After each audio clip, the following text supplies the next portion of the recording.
Get on board the Bernier bus train. Come get on board the Bernier bus train. Once you hear that clickety-clack, there ain't no time for turning back. Oh, get on board the Bernier bus train.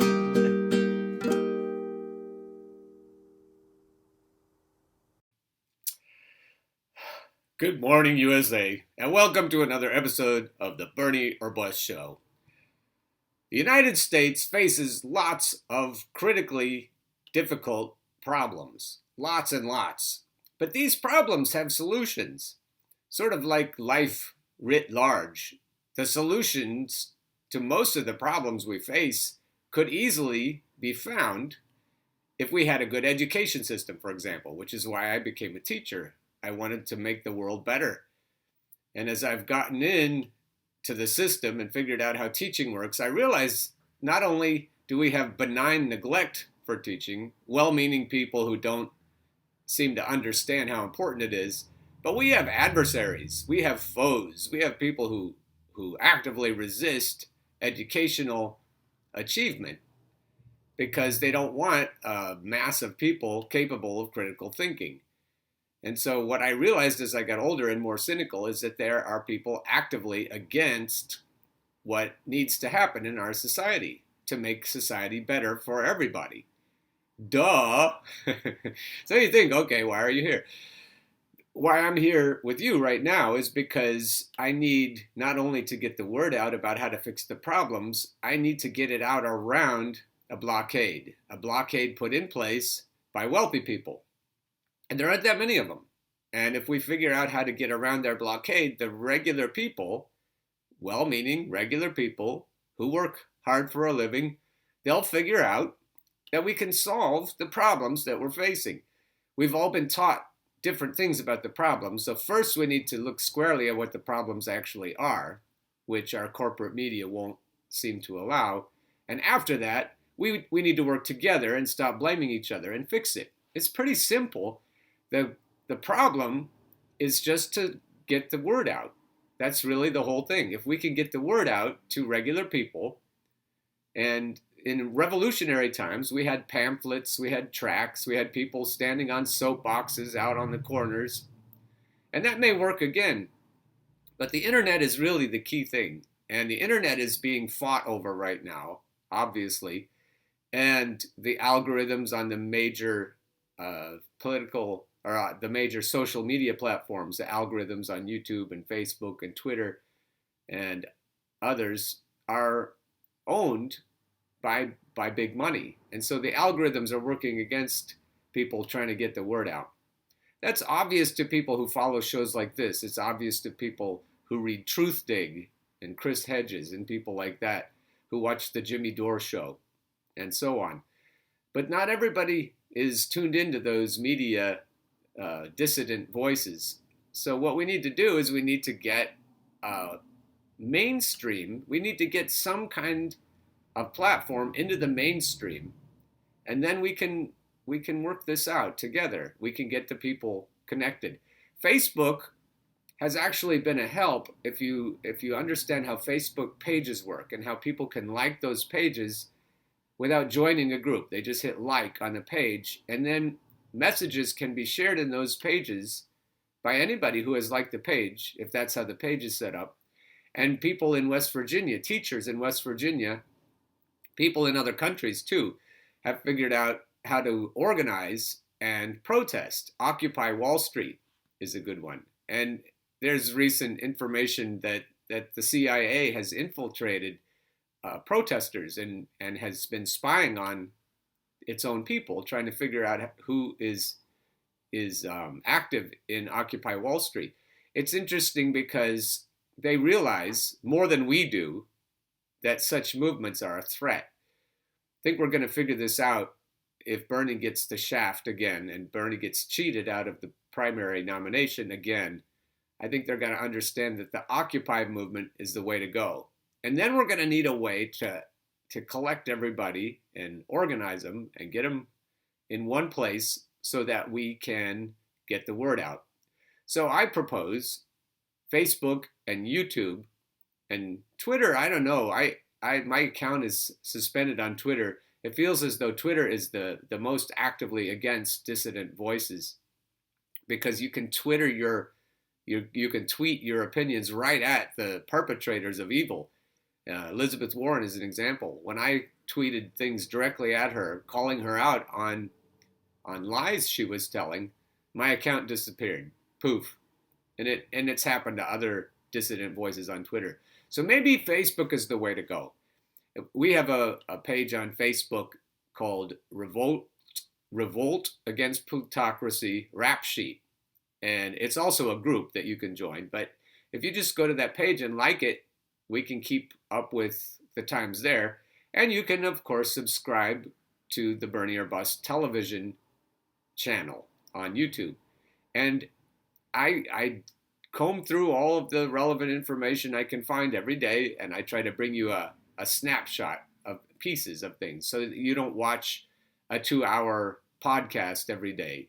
What you can do is watch the snippets that I collect, and then you're trusting me in some way to boil things down for you. But we don't have time, and I promise not to boil it down as much as CNN or MSNBC. I'll give you more complete thoughts on things, and then it's up to you to read them and then share them. This is what we owe our future children and grandchildren. We owe them this time in history. This is an important time in history, and we need to be informed, and it's difficult. It's going to take a little bit of effort on all of our parts to stay informed. But if we can do it, we can win. We can win for ourselves, and we can win for our children, and we can win for the working class people in the United States and in the rest of the world. So what we're up against, really more than against Republicans, that's what the Democrats want us to think, that we're up against Republicans. We're really more up against the Democrat Party, because they do more to keep this blockade in place so that we don't know what's going on. Nancy Pelosi is more of an enemy than Donald Trump. And you can argue about it. If you do, it's probably because you're reading too much or watching too much network information. When Alexandria Ocasio-Cortez endorsed Bernie, she said that she had a moment of truth. She had an epiphany of sorts as she figured out why she should endorse Bernie. And the reason is she was being worked on. They said it's part carrot, part stick. But the anti-establishment political novice has been worked on. They've been working on her to try to help her to play ball with them. She's made enemies in the House Democratic Caucus, and they're mounting an operation to bring the anti-establishment Democrat socialist with 2.2 million Twitter followers into the fold. The problem they have with her is she's above the line. People know her name, people will hear her voice when she speaks, and they hate it. They hate it more than Republicans, who absolutely lose their shit over her. And so what you see here is what she is facing. They are trying to have her watch her tone. They are trying to calm her down so that she doesn't upset the machinery, that she doesn't run the train off the tracks, the gravy train of the donors that keep them all going. So 20 lawmakers and aides have described this process to try to coax Ocasio-Cortez into using her star power to unite Democrats and turn her fire on Republicans. What'd she do instead? The first day or so that she was in office, she went and camped out on Nancy Pelosi's doorstep with a bunch of protesters. And she'll work, I believe, actively to primary Democrats who are neoliberal centrists. And so here's a good one. I'm sure Ms. Cortez means well, but there's almost an outstanding rule. Don't attack your own people. This is Emmanuel Cleaver, Missouri. Listen, Emmanuel, you're not her people. You're not my people, and you're not the American people's people. You are the problem. Incumbent Democrats who are annoyed by the way she thinks about life, you are the problem, and we're going to take you out. That's the effort. It's not just electing Bernie Sanders. The effort is to work together through any means necessary, especially through Occupy Wall Street types of means, to take to take out the incumbent Democrats who have strong ties to big money. Okay, Obama, it's time to cancel centrism. So somebody like Obama, father figure maybe to Ocasio-Cortez, I'm sure he would tell her, hey, calm the fuck down. You're attacking your own people. No. As we gear up for next year's presidential race, the only political class in the United States that may be as terrified of losing power as the Republican Party is that of centrist Democrats. These are the people that we need to work against. This is why you should watch the Bernie or Bust show, so that you don't get the idea that the Democrats are the good guys and the Republicans are the bad guys. The people who are terrified right now are terrified because they're going to lose their power. They're going to lose their connection to the donor class. Former President Barack Obama embodied this fear in his recent remarks at an event for wealthy liberal donors. Let's just call them wealthy neoliberal donors, when he said, the average American doesn't think we have to completely tear down the system and remake it.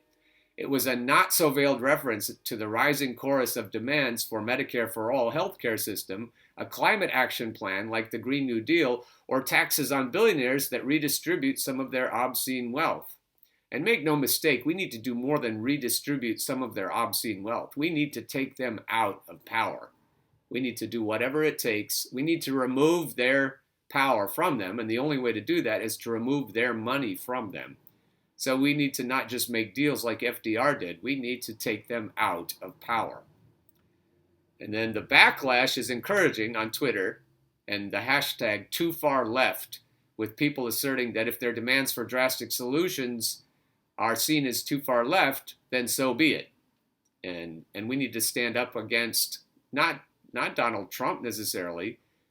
We need to get him out of office, but what we need to do is to stand up to the centrists, to those, and that's a bad name for them. They're not centrists, they're corporatists.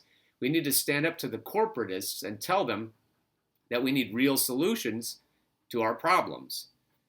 And when they throw their garbage at us like a purity test and woke and all that stuff, he says we should get over that quickly. What we should get over quickly is the idea that neoliberal Democrats are not the enemy. Jacobin magazine even. Now, Syria. I start to talk about Syria because I'm really interested in it, and I can almost see some of the viewers' eyes glaze over. Oh, Syria, right, that's too complicated to understand.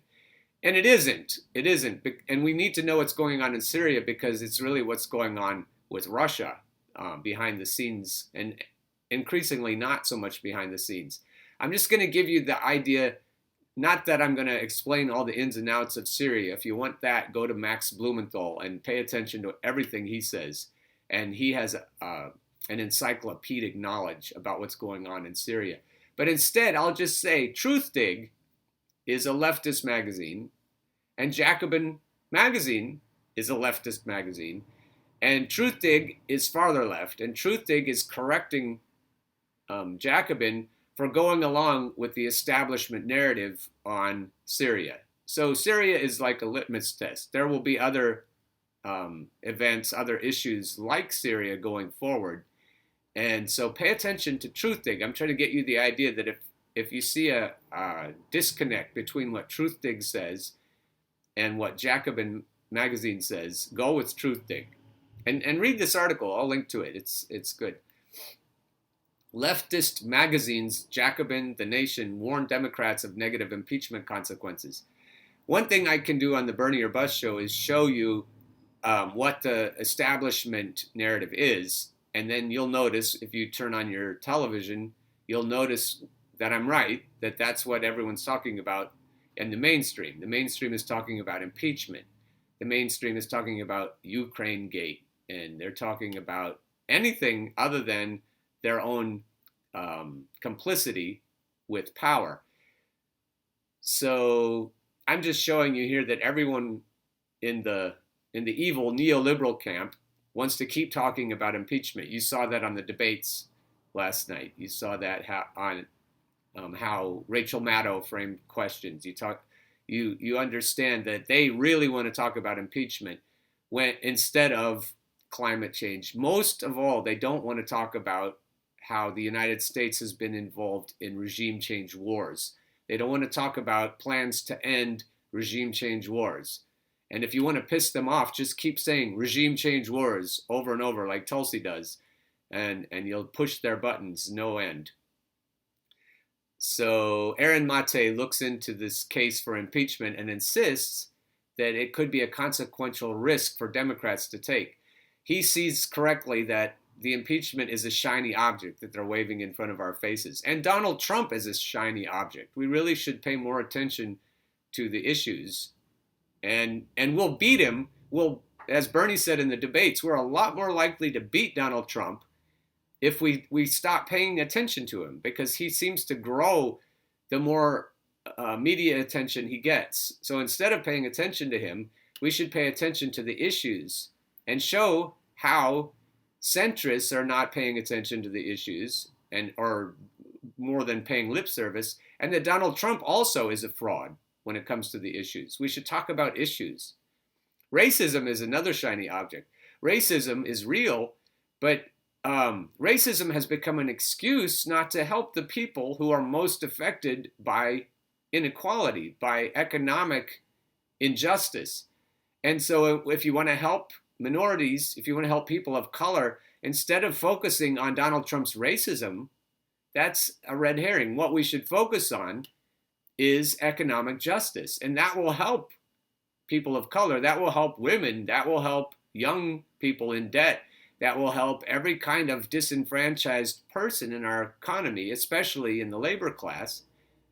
And that would do more than anything else to, as Tim Black points out, as Cornel West points out, to raise the standard of living for people of color. The Democrats would rather signal that they're woke, and then I don't want to echo Barack Obama because I'm using this in a different way, but they want to signal people that they care about people of color, but then they don't want to fix the prison industrial complex. They don't want to fix the incarceration problem. They want to elect a prosecutor to the United States presidency, and so we're being manipulated. We're being hoodwinked. Mate says, the complaint references a word-for-word transcript produced by the Situation Room. If that is different from the one released by the White House, then perhaps there is still a smoking gun to be found. But if not, then as it stands, Democrats would be pushing for the most serious verdict possible, removal of the president from office on a shaky case. It's worth asking why Trump's behavior was already deemed impeachment-worthy before such critical pieces of evidence were available. And then he also refers to Russiagate. Russia, Russia, Russia, Russia. Impeachment, impeachment, impeachment. That's what they want you to pay attention to. They don't want you to pay attention to how awful they are, meaning the establishment Democrats. Here's Max Blumenthal on, just a snippet of Max Blumenthal on manufacturing consent, which is the idea that Noam Chomsky has elevated. And just go to YouTube, type in Noam Chomsky manufactured consent, and you'll get a wealth of information on how we're all being hoodwinked. Now here's Max. And the most shocking thing is that some of our major progressive media institutions have actually become platforms for promoting these wars. And I'm not going to name any names. We all know what I'm talking about. Okay. Many self-identified progressives, as Aaron has demonstrated again and again, have become captives to the partisan theater scripted by the bureaucratic architecture of the national security state that has on its record the destabilization of large swaths of the globe. And so while Chileans and Haitians and Ecuadorians and indigenous and leftist Bolivians are in open revolt against austerity policies and right-wing governments imposed on them from within and without, so many self-styled progressives have been reduced to spectators, captivated by wall-to-wall coverage of Russiagate and Ukrainegate on corporate networks that function as a de facto retirement community for disgruntled spooks. That's about as well as you could put it. And then we got more about Obama and Buttigieg, how they're right there in the establishment Democrat camp. Left is bad faith. I instead what do you mean by that? Well, look, I mean, the left was loved Obama, and I was, at the time I was like, this guy's kind of a con artist, right? And he's like he's lying, right? It was obvious he was lying from 2005 onward. Some of us said it publicly, and I don't, but people embraced him, and then he did a bunch of bad things. Right. And instead of being like, oh, that guy did a bunch of bad things, the left is like, oh, capitalism is the problem, because it's way easier to be like, oh, it's a system of, oppression and gods and monsters than to be like, oh, we got fooled, right? And so now you have people that are, you have a whole movement that's making sort of stupid arguments about electability or stupid arguments about bold strategy or tactics, instead of just being like, we got fooled by a guy who did a bad job. But it seems to me like the Jacobin left is pretty critical of Obama at this point. No, they're not critical of Obama. They make the argument that, no, because it's not just being about critical. But here's the thing. You can focus on the individual humans who have responsibility. No, it's about us. It's about us. You can also say, there's a part of the reason why you get an Obama, right? Why you get a Biden, why you get a Buttigieg is because of structural systemic issues. No, too. It's not. It's we did it, right? We have to take responsibility for it, right? I don't hear anybody on the left saying, take Bernie and the healthcare plan, right? And I want Medicare for all. Yeah. But the reality is Obama lied about a bunch of stuff in the ACA, and the voters don't trust Democrats and they don't trust government for good reason. Sure. We lied to them. People, think, oh, Bernie is trustworthy. It's not. That's not the issue. The issue is, can government succeed? Voters are scared. They're scared of healthcare. And when you talk to voters, they say, I like Bernie. I like what he stands for, but I'm scared because this is my healthcare talking about. And the last time you guys said you would do this, you didn't. No, and I feel like that's... I think that's the interesting part, is that you see... They're both right. They're both right. We have a systemic problem that we need to fix, and we need to hold individual people accountable. And both sides need to be heard. And they are. This is a great conversation. That Bernie is actually the most trusted amongst Democratic voters. Because he's willing to call BS on the Democratic Party. No, he's not, though. He's an existential threat to them. He isn't. No. Well, they say that about Warren, too. But when has he criticized Obama? I'm missing the... And he has a point. He has a valid point. If you get too far into this, like Ocasio-Cortez, she's dealing with all these people and she's listening to all of these differing opinions, and it's tricky. It's tricky to keep your bearings. This guy would make the case that Bernie Sanders endorsed Hillary and tried to bring us all, brought 80% of us into the Hillary fold, into the machinery that's evil. This guy is a breath of fresh air. And if he criticizes Bernie, so be it, because there are things you can criticize Bernie about. And we should never just give up our sovereignty to someone we trust, because everyone is fallible, not because they're bad, not because Bernie is bad, but because he's dealing with all these same powers, and he has been for a long time. He's good at it, but he has weaknesses. He has weak areas in his policies. He doesn't go far enough in some of his policies. And you say, well, then he has to be a statesman. He has to negotiate. He has to go along to get along. And then this guy is like, no, bullshit. No, we have to follow the truth. We have to do the right thing. We have to stop being con artists. And if any one of these three bright people is right, this guy is right. And so if it bothers you that he's criticizing Bernie, get over that. Pay attention to what he's saying, because his heart is in the right place. The part I'm missing, he criticized him this weekend. He got asked, was deporting, millions of people Has he said Obama was yes. a bad president, the way that you would say about a George Bush, or the way that you would say about a Republican who, if he had done the same thing... That's a good point. Has he ever come right out and said Barack Obama? He's tricky. Partly that's political. He doesn't want to come out on record as criticizing Barack Obama because he doesn't want to lose the base, especially black voters who were behind Obama. But this guy is right. He is making a valid point.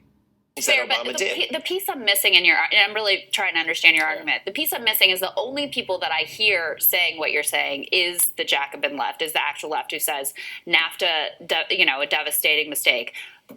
trading relations with China, devastating mistake. Bailing out the banks and screwing over homeowners, devastating mistake. I only hear that from within the, liberal progressive world. I only hear that from the Jacobin left. That's because those are the only people that you're listening to. If you actually listen to the centrists, they're saying the same thing.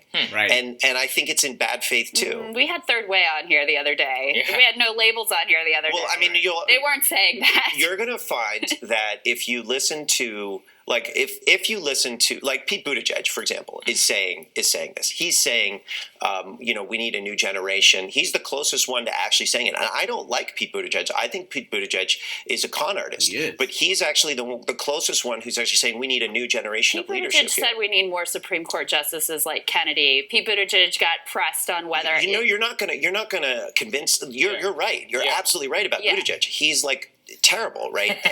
But the point is, centrist that's leveling I think you're not wrong, because I did cover this here. Is that Buttigieg came very close, where he was like the old normal is the problem. He was misquoted as saying the Obama administration was the problem, and it's like, well, what you're really trying to say is that Obama was the problem. Yeah, but you can't go out and actually say it. He's like, no, I love Obama. And that's the same thing that Ilhan Omar come out and made a criticism of Obama directly, and then she just retreated. It's very popular. Yeah. What you don't find, I just think it's fear. I mean, I think if somebody just came out and said it at this point, I think it would be fine. So you have come out and said it. I say it all. This is great. This is the kind of discussion we need to have. And if you don't watch a discussion like this and you only watch corporate news, you're going to be pulled into the same vortex that. And really, he's looking right at two people who are as far left as you can get and be on stage, other than really, I'm making a case for myself, because I will put this kind of a truth in front of you, where people who are higher up, their voices are more audible, won't say it. We need to really be truthful. We need to get clear to the bottom of it. We can't just sashay around it. And this guy is relentless. And if you look at Crystal here, you look at what she's trying to say. She is loyal to Bernie Sanders, and with good reason. But I think we need to get over that. I think we need to stop being loyal to anybody who's trying to lead us and be loyal to ourselves, be loyal to what the American people need. We need to work together. And so if Bernie gets in there and he doesn't get traction, we need to be the power behind him that gives him traction. And I don't think we'll be able to do that if we're just trusting him to get the job done. We need to keep our eyes open. We need to keep our ears open. We need to keep our minds open. And if we need to say, and if we need to demand from Bernie, if we need to just keep asking Bernie, was Barack Obama a good president? We need to insist that he answer that question. And he won't like that. And that's okay. That's really what needs to be done. We need to pay attention to the horrors of the last 70 years and not just blame things on the Republicans. And he's right. Bernie wants to blame Donald Trump too. He doesn't want to blame Barack Obama. But if we don't blame Barack Obama, if we don't blame Bill Clinton, even Jimmy Carter somewhat for the deregulation that he did, if we don't hold neoliberal policymakers accountable, then we'll just end up with new people doing the same things that the old people did.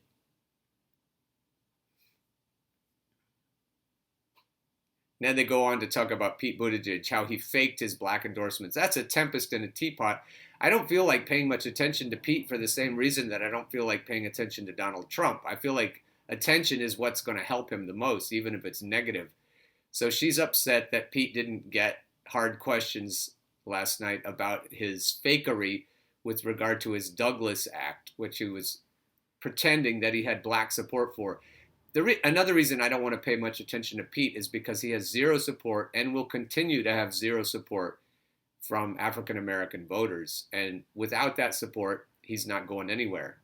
He not only will not get the nomination in the primaries, he absolutely won't get elected in the general election without black support. So there you have it. I'm probably going to keep ignoring Pete, but Crystal wants to talk about him, and she wants to talk about impeachment a little bit, but she makes fun of how much other people are talking about impeachment. But in addition to watching the excellent work of The Hill Rising and other shows that have more of a following than this show does, you need to also keep daily doses of far left truth, which is these above the line people are on a slippery slope, and they're dancing with the devil. They're negotiating, like Ocasio-Cortez. She was being courted, carrot and stick, by at least 20 people in the establishment. That's difficult. We need to support them and help them, but we need to keep our own bullshit detectors going full blast so that we know what's going on. And to that end, please share the show. Please subscribe if you haven't. Please keep on burning. And I hope to see you tomorrow. Bye-bye. Get on board the Bernier bus train. Come get on board the Bernier bus train. Once you hear that clickety-clack, there ain't no time for turning back. Oh, get on board